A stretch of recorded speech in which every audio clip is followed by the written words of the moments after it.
Good afternoon and welcome to Thursday Thought.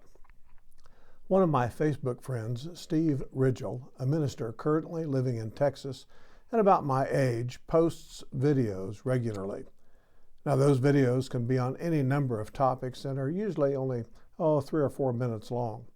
But each of those videos, however, regardless of topic, has some kind of message in it that is good for the heart and good for the soul. In one of his last videos, Steve mentioned that he had recently purchased hearing aids.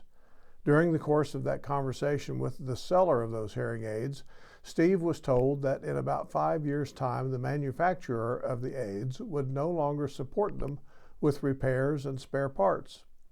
Planned obsolescence, they call it. One might think that the manufacturers would intentionally do this in order to sell new hearing aids, and that may well be part of the deal. However, the technology changes so rapidly that parts are often not available to the manufacturer from their suppliers.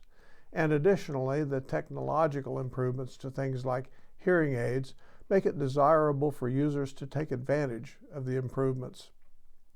Steve then brought the conversation around to our own planned obsolescence. What he was talking about was the gradual loss of health and wellness in our bodies.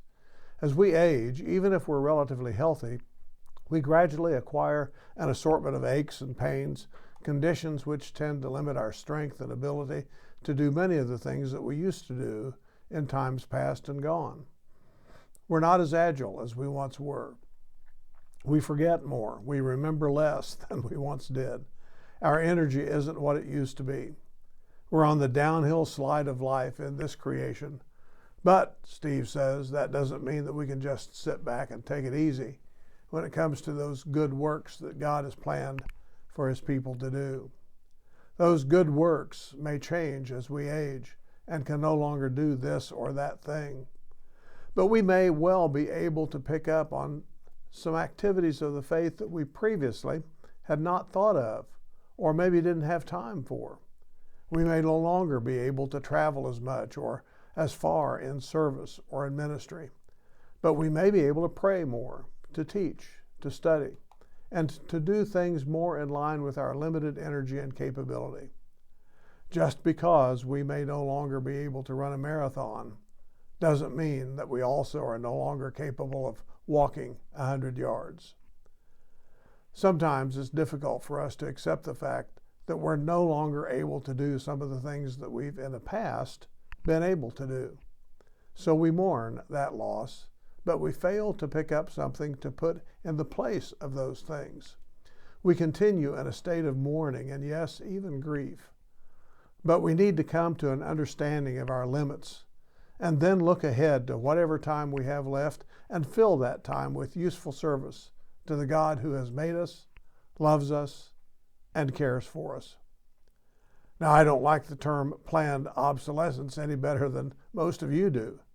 The curmudgeon in me says that businesses and manufacturers are intentionally doing in order to sell us more things. However, I also understand the reality that things can't always be as they were. Things change. Times change. We change. Our bodies change. Our capabilities change. What we used to be able to do, we can no longer do. We need to be able to adapt while still serving our God in ways that glorify Him. May God's blessings continue with us as we continue our travel through life and living.